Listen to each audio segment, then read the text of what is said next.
about last week where he has played a little bit better. What a pass by Rondo. That might be the dagger. Why not? Why can't I be the MVP of the league? Why can't I be the best player in the league? The Lakers repeat back-to-back titles. The LA Lakers, the 2010 NBA champions.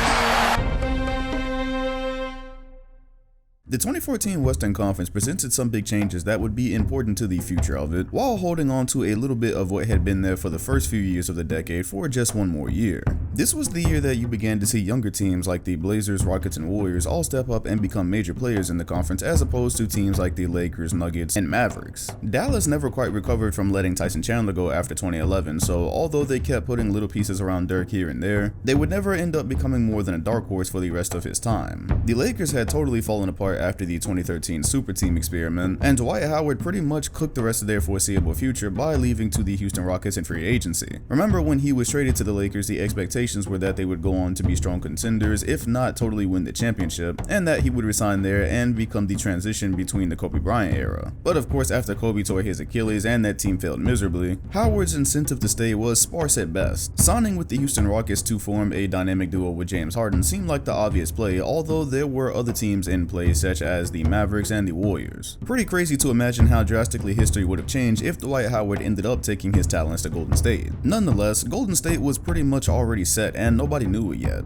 The gang was all there, as the core that would go on to terrorize the NBA for years to come was already together. They'd done marvelous drafting and picking up Klay Thompson, Draymond Green, and Harrison Barnes to play around Steph Curry, and they'd chosen Curry over Monte Ellis many a years ago. And in doing so, they'd acquired big man and rim protector Andrew Bogut. The icing on the cake had come in this 2013 offseason when they'd acquired Andre Iguodala, who they dispatched of in the 2013 playoffs. And get this, that summer, Iguodala had taken a meeting with the Warriors, but because they couldn't come to an agreement on the numbers, had actually agreed to sign with the Dallas Mavericks. Apparently, he was already in Dallas looking for a place to stay, but because Dwight Howard was taking too long to make his decision, the Mavericks never made the agreement final. By the time Howard had made his decision, the Warriors had called Iguodala back and found a way to make the numbers work for him to be a part of the team. So technically, if Howard had chosen his team like 2 days earlier, the Warriors would have never acquired one of the most important pieces to their dynasty run. And of course, the true icing on the cake, before this offseason had even begun, Mark Jackson had instilled confidence in both Klay Thompson and Curry by calling them the best backcourt shooting duo in NBA history. We knew they could shoot, but Jackson was definitely in the minority with the strong opinion at the time. Yet that confidence he'd given his players and the freedom to do whatever they want really led to what was going to come years later. The Portland Trailblazers, under the growth of Damian Lillard, who had been drafted in 2012, became a 52-win team, which was a 20-win improvement over the previous year. It was good enough for 4th seed in the West, and with the roster that they had at the time, they probably could have been major players in the East. Their record was tied with the Houston Rockets, who sat at 5th, and both of them sat in front of the Warriors, who were 6th, yet they were all 50+ win teams. As a matter of fact, yet again, every team in the Western Conference had won 50 games, except for the Mavericks, who were 8th seed at 49 wins. That 49 wins for the 8th seeded Mavericks would have put them in 3rd in the East. As a matter of fact, the Phoenix Suns that year had put together a nice conglomerate of young players and had won 48 games, yet were 9th in the West. Again, that was good enough for 3rd in the Eastern Conference. The top of the West were basically the remnants of the earliest of the 2010s. The Lob City Clippers, who by this point had won 57 games and were probably the best they'd ever been, the 59-win Oklahoma City Thunder, who were still trying to capitalize on Kevin Durant and Russell Westbrook, and the San Antonio Spurs, who were back for blood and were going to win 62 games, good enough for 1st seed in the conference. So while the West was starting to see a shift of sorts, there weren't many changes in the top players that were going to help anyone dethrone San Antonio, although they did get into a really awkward and unexpected 7-game first rounder with the Dallas Mavericks. However, no 8-1 upset this time. They would not repeat their Grizzlies history, who by the way beat them in 6. I have no clue why I said sweep in that last video. The Thunder, who were now fully healthy with Westbrook, would take care of business as expected, and then 2 very exciting first rounds, so the Clippers and Warriors, that would go 7. And a very little remembered fact there is that Andrew Bogut did not play. He was hurt that series, and in a series with Blake Griffin and DeAndre Jordan, he really could have changed the complexion. He was that important to the Warriors defense. So Golden State did what they could, yet they would become a first round out, and had they been fully healthy, you start to wonder if there would have been at least a Western Conference Finals run that year. Maybe not likely, because the second round was nasty, and the Portland Trailblazers were able to advance to that second round by virtue of Damian Lillard's first series winning shot. The second round would finally feature OKC and the Oklahoma City Thunder, 2 of the West's best by that that point, and it was a controversial series to say the least. A hotly contested Game 5 that the Clippers had all but won, some very questionable moments, and an OKC series win in 6. That would go on to be the first year that it really felt like the Clippers could have gone maybe all the way, yet would fall out prematurely. This would go on to set up the ultimate conference finals rematch between the San Antonio Spurs and Thunder, who had met in 2012. The Thunder had been thriving under health as they usually did, until they would go on to lose Ibaka for what they thought would be the playoffs with a calf injury. Instead, he just wound up missing the first 2 games, in which OKC went down 0-2. With him, they were able to tie the series, yet San Antonio was still able to finish the deal in 6. This just raised more questions about OKC, because in 2013, Westbrook was hurt, and in 2014, if Ibaka had not have had that calf injury, would they have ever gone down 0-2? How would that have changed the momentum and beginning of the series? We'll never know, but it would start an uncomfortably familiar path of OKC losing out on this core to injuries. Nonetheless, San Antonio would continue their warpath, they would exact revenge on the Miami Heat in dominant fashion, and once again reign as champions. Kawhi Leonard would go on to win his first career finals MVP, and because of that, even with San Antonio's core aging, it seemed like they had a bright future in the West. However, all bright futures in the Western Conference were seemingly put on notice with the improbable rise of the Golden State Warriors. The reasons behind Mark Jackson's replacement have long been disputed, and the impact of the incoming coach Steve Kerr have also long been disputed. However, what can't be argued with is some of the changes that Kerr made to the offense. In his first year, the Golden State Warriors would become the league's best passing team, averaging the most assists per game. There was less isolation play, and Curry and Thompson would be utilized better than they had been in previous years. Draymond Green became a starter, probably by virtue of David Lee's injuries, but Iguodala also was relegated to the bench, and that was specifically by the request of Kerr. He thought that was better for the team, and Iguodala has even made mention in his book of how that was a difficult ask of a player that had been starting his entire career. So yes, under Jackson, the Warriors were probably slated to break out at some point, but a lot of these changes helped make it seem like they'd come out of nowhere. But aside from that, the 2015 Western Conference remained virtually unchanged, and it probably would have remained 100% unchanged if not for Kevin Durant's injuries. This is around the time he began to experience problems with his foot, and with the games that he missed, Russell Westbrook had to manage 45 wins with this Thunder roster, which was only good enough for 9th seed, seeing as they tied records with the Anthony Davis-led Pelicans, and because of a game that happened earlier that year. The Pelicans had won their head-to-head matchups, giving them the 8th playoff spot. Crazy to imagine what it would have been like if the Warriors had to deal with the Thunder in their first year as opposed to the next. Because of those injuries, they didn't have to, and that would start a long line of disrespecting Golden State's success. And it would continue through that year's playoffs because, by all fan perception, they'd avoided the toughest of the conference. That first round, because of division rules, would kick off with the San Antonio Spurs and Clippers playing each other. Those were obviously 2 of the best teams left over from the previous year. It went 7 games, and it seemed to be Chris Paul's career-defining moment as he hit a game winner to eliminate the defending champions. Although, that was always the problem with the best teams playing each other first, as they bang each other up, and Paul sustained a hamstring injury in that Game 7. It would cause him to miss the first 2 games of the Rockets series, which they split, and of course they would eventually go on to blow a 3-1 lead, to which Paul takes much of the blame, despite being one of the best players on the floor down the stretch. Again, one would have to wonder how that series goes if he doesn't miss any games at all, being that they split Houston's first 2 home games, but in history, it is just another chapter of this Lob City book where they were unable to stay healthy at important times. Meanwhile, the Warriors had dispatch of the 8-seeded Pelicans, they defeat the Grizzlies with an injured Mike Conley, and then go on to play the Rockets in the conference finals, so by this point, they'd avoided playing both the Spurs and the Clippers, who were seen as the biggest challengers with OKC out. They'd take care of the Rockets and go on to win the NBA Finals against an injured Cleveland team. No Kyrie Irving, no Kevin Love, but the issue here being they did not do it convincingly. For a team that had won 67 games and got through the West relatively unscathed, the perception was that they hadn't truly been battle tested yet, so struggling to put away a team with little to no firepower outside of LeBron James was not satisfying for most people. Yet they'd beat who was in front of them, and Andre Iguodala took home Finals MVP, not Steph Curry. That is much disputed years later. 2016 would come and the Warriors would begin their stranglehold over the conference that they would not relegate anytime soon. The same exact 8 teams from 2014 would make the playoffs in 2016, only by now the conference had gotten a bit weaker.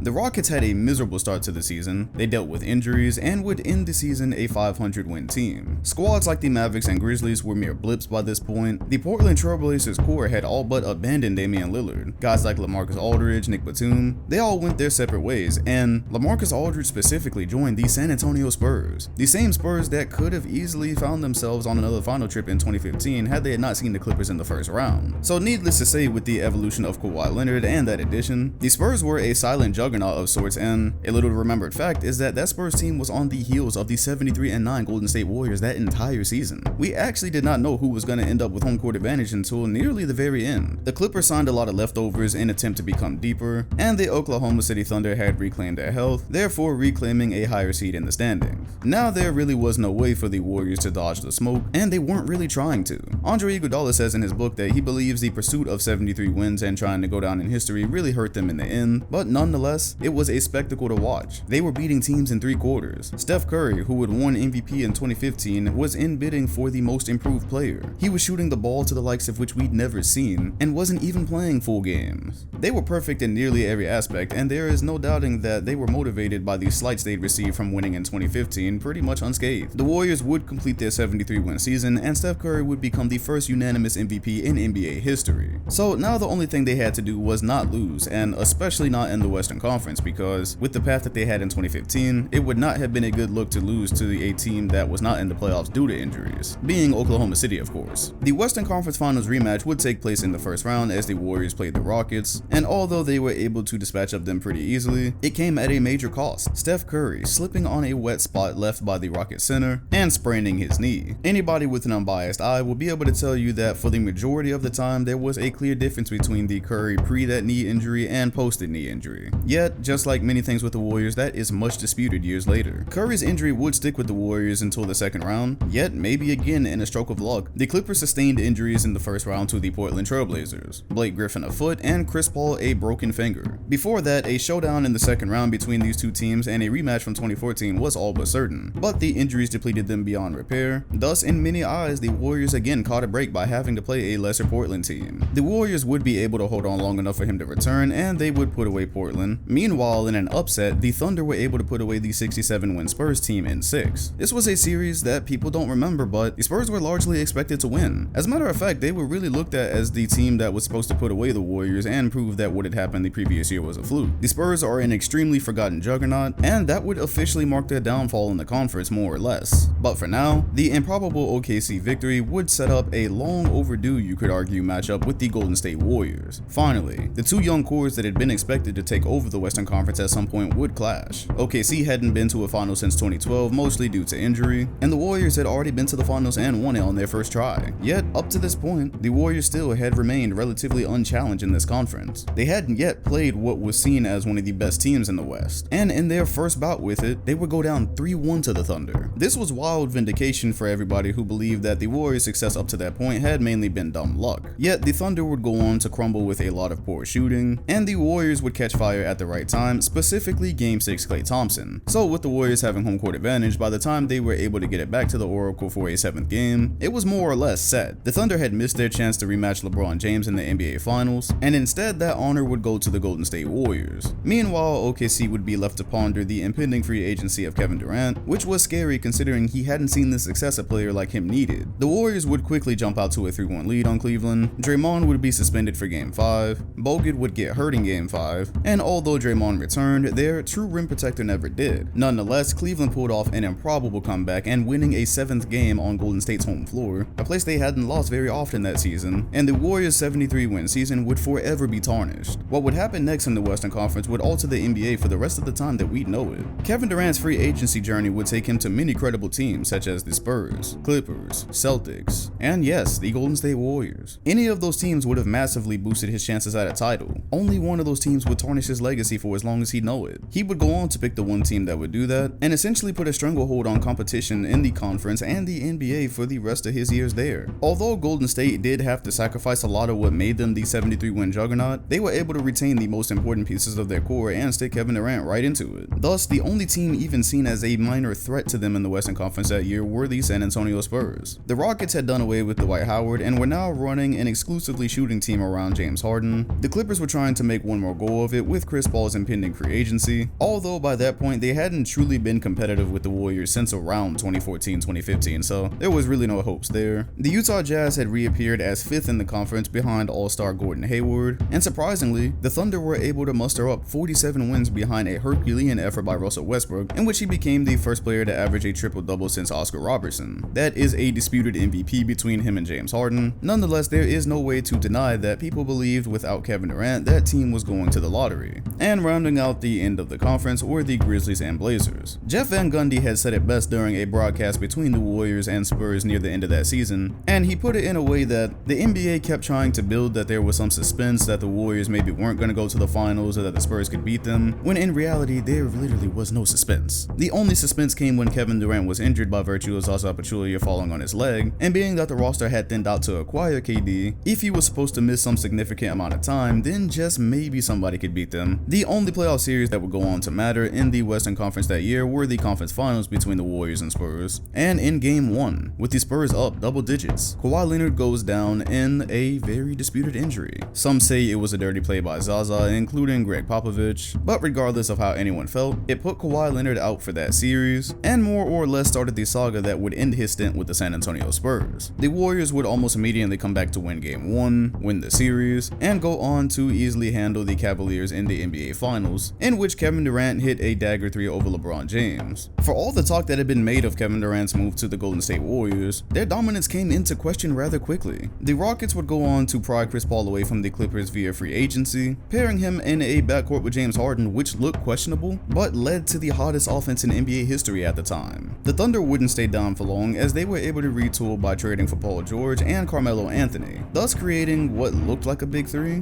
but was really more like a big 2.5, a 2.25 maybe. It's easy to forget that Carmelo Anthony wasn't seen as completely washed until that OKC Thunder stint went on. The Pelicans had traded for Demarcus Cousins in the 2017 season and were now supposed to get a full season of both him and AD, and the Minnesota Timberwolves along the way acquired Jimmy Butler, making them relevant for the first time since the Kevin Garnett era. The San Antonio Spurs struggled to hang on to relevancy as Kawhi Leonard was off and on throughout the season, eventually not returning in what was a very questionable situation. It didn't seem like he or the front office were on the same page. It led to some media jabs, and nobody quite knew what was going on with his situation up until the first round of the playoffs, where they would face the Golden State Warriors. There was some hope that he would come back there and try to reignite what happened in 2017, but it just never came to fruition. And that matchup would go on to happen in the first round because they were the 7th seed and the Warriors were 2nd. They did not finish first that year. It was the 65-win Houston Rockets, the one team in the Western Conference that was seen as a true threat to the Warriors. There was some hope that the Pelicans would be able to fill out a roster around Demarcus Cousins and AD and take advantage of the Warriors' lack of big men. However, those hopes were dashed when Demarcus Cousins sustained an Achilles injury. So the playoffs would ensue with the inevitable matchup between two of the best offenses in NBA history going in the conference finals. That did come to fruition, and the Rockets were so close to doing it. Iguodala didn't play a lot of that series, who was an important member despite the stats saying otherwise, and the Rockets really pounced to the point that they had Golden State down 3-2. The caveat there being that at the end of Game 5, Chris Paul popped the hamstring yet again. So it turns out it was not just the Clippers curse, because in the 2017 playoffs, although there were no real expectations of them, Blake Griffin had gone out with another injury to pretty much put a cap on the Lob City era, which by that point had been totally smeared by injuries, and here was Chris Paul from that Lob City team, ready to put away what seemed like the biggest threat to competition in NBA history, and he would not be able to play in Game 6 or 7. Golden State took advantage, the Rockets missed numerous threes in Game 7, and just like that, the Warriors were repeat champions. So, the 2019 season would come, and the rich would apparently get richer. Demarcus Cousins, off of a torn Achilles, was apparently having trouble finding a deal. That is yet another disputed element, but with that injury and market value, the Warriors were able to obtain him in what seemed like pennies on the dollar. When healthy, Cousins was supposed to be able to provide them with size and keep shooting, which was a hard balance to find with centers on the floor. The Denver Nuggets, led by big man Nikola Jokic and numerous other young pieces that had been developing by that time, helped Denver to 2nd seed seemingly out of nowhere. The Trailblazers stuck around and really exceeded expectations that year. CJ McCollum had become an integral part of the backcourt with Damian Lillard, and it should not be lost in this evolution that despite everybody leaving Damian Lillard in 2016, he'd managed to keep them in the playoffs all these years. The San Antonio Spurs made the decision to cut ties in what had seemingly been an ugly relationship with Kawhi Leonard, shipping him off to Toronto, and in return receiving DeMar DeRozan. The Clippers also put a complete end to Lob City by shipping Blake Griffin off to the Pistons right after signing him to a fresh contract, and the biggest sign of what was to come in the Western Conference, LeBron James leaving the Cleveland Cavaliers to join the Lakers. A very awkward looking move at the time, seeing as the roster was mainly just young pieces and it was definitely not ready for contending. LA also would not get Paul George that offseason as he would resign in OKC, so without the Lakers being able to swing a trade for Anthony Davis throughout the season, the move started to look like it made less and less sense. By the end of the 2019 season, the Lakers were no closer to getting Anthony Davis as the Pelicans had seemingly toyed with them in trade talks, and due to injury to LeBron James, the Lakers would go on to miss the playoffs, and with Magic Johnson, the man who had played the biggest part in bringing LeBron to LA, stepping down seemingly out of nowhere. There were starting to be rumblings that possibly the Lakers would look to trade LeBron James at some point, being as how out he was there to contend and he was just there on top of a lot of young pieces that needed to develop, the roster just did not make sense unless they were going to get another piece. And there was a point where it looked like that piece wasn't coming. The Timberwolves, after one half-decent run with Jimmy Butler, traded him to the Sixers and once again fell out of relevancy. It was pretty clear that AD was moving on from the Pelicans, and so to the last game, he wore a "That's all folks" shirt. Although it wasn't apparent where he was going, we knew he wasn't staying. With the Rockets not being as great as they were in the previous season, it was pretty clear that the Warriors were going back to the finals. The only question was who they were going through. We had hoped at some point to see a playoff series between Westbrook and Kevin Durant, but those hopes were dashed mainly by Damian Lillard and his bad shot. So it was fairly easy sailing for the Warriors. There was a weirdly competitive series with them and the Clippers in the first round, but ultimately nobody expected them to be eliminated there. And then in the second round, their Western Conference Finals rematch with the Rockets. It was getting to be competitive, and then Kevin Durant had a very scary injury. That was the one that actually looked like the Achilles. But whatever it was, it didn't seem like he was coming back anytime soon, and therefore the Warriors were set to take on the team that was supposed to beat them in the Western Conference Finals in the previous year without their best player. They still got it done. It was one of the more impressive things to come out of the Warriors dynasty run, because with all the talk about what had happened in the previous year with Chris Paul, with no KD, it almost seemed like the Rockets should have won this, although it is definitely apparent that people have forgotten how good the Warriors were before KD. Not the same exact team, but definitely that championship DNA core, and it shone through. The Warriors advanced to the NBA Finals, where they would play the Raptors without Kevin Durant for most of the series. And with other injuries piling up, such as the one to Kevon Looney, it was becoming increasingly apparent that this Raptors team led by Kawhi Leonard was a bit too much. That all seemed like it was primed to change when the Warriors received Kevin Durant back for Game 5, and that turned out to be the game where he would rupture his Achilles. Much would come of his return and why he played in the first place, why he put his career on the line when it seemed like he was going to leave, yet it happened how it happened, and it is definitely one of the most important storylines that is still developing. Oddly enough, even without Kevin Durant, they were able to very narrowly win Game 5, which had seemed to give him back a lot of momentum. They got into a hotly contested Game 6 in which Klay Thompson tore his ACL, and by that point it was clear that it was just too much to overcome. The Raptors would go on to dethrone the Golden State Warriors, and seemingly end the dynasty. This all led to last offseason, where the complexion of the league totally changed. It had been expected for some time that Kevin Durant was going to leave the Warriors. There was the incident with Draymond Green in the Clippers game earlier that season, KD's refusal to provide any clarity on where his mind was at regarding free agency during that entire season, and the fact that the media was seemingly willing this to happen. People were just so over not having any real competition by that point that it seemed primed to happen. It just seemed like a correction was incoming, and that correction did come when KD announced that he was leaving the Golden State Warriors for the Brooklyn Nets. With his injury, Klay Thompson's injury, it was well understood that regardless of what he did, this was going to be a down year for the Warriors, but there's no doubt that those injuries definitely made the departure seem more likely. So the Warriors would fall, and LeBron would rise as the Lakers, through becoming big winners in the lottery by landing the 4th pick, were able to put themselves back in the running for Anthony Davis, and with some changes in leadership in New Orleans, they would now start negotiating in good faith. Also, the 1st pick landed in New Orleans' lap, so they were able to completely move on from the Anthony Davis saga. From the results of lottery night, the question was not if Anthony Davis was going to be a Laker, but when. And that happened. A trade was done, and the new duo to lead the West in this league of duos was created. Although that league of duos was not a certainty at the time. The big question was, what was Kawhi Leonard going to do? Would he stay with the Raptors? Would he join the Lakers with LeBron and Anthony Davis and re-ruin the league? Would he join Kevin Durant somewhere? All valid questions, but upon the Los Angeles Clippers swinging a deal to acquire Paul George, Kawhi Leonard went and formed a duo there. Paul George had requested that trade from the Thunder right after signing with them to make that happen, so with George's departure, it was very clear that the Westbrook era in OKC was over. They swung a deal with the Rockets to swap him and Chris Paul, and in the trade with the Clippers, they got some nice young pieces, including Shai Gilgeous. The Mavericks in the previous year had swung a deal to acquire Kristaps Porzingis, so much time was spent pondering what their new European duo would look like. And unfortunately, the best chapter, this new chapter of the Western Conference, has yet to be fully written, and we don't know when it ever will be. The Lakers and Clippers did as well as everyone expected, and were headed on a collision course for a Western Conference Finals in the Battle of LA. The Rockets went totally small ball with Westbrook and James Harden eliminating the center position, and Westbrook was thriving under the system. The Mavericks were trying to get Kristaps Porzingis healthy, and although their run was not expected to be great this year, with the evolution of Luka Doncic, the Mavericks are clearly in good hands. And even OKC, who has seemingly had their franchise shattered with one shot, were actually doing better than the Rockets up to this point, just narrowly. Chris Paul was having an amazing season with the young guys, and we were excited to see how far they could go in the playoffs. And the Utah Jazz, a major dark horse team that did not fall out despite losing Gordon Hayward back in the summer of 2017. Right as he was out, Donovan Mitchell was in, and they've been competitive ever since. Ironically, it seemed to come full circle in 10 years. Today's Western Conference very closely resembles what it was when we started the decade with Kobe Bryant raising the trophy, a dominant LA team, and a couple of teams after that you could see making the NBA Finals. And we cannot forget the Golden State Warriors. They relinquished the crown for the moment, but they still got Curry, Thompson, Draymond Green.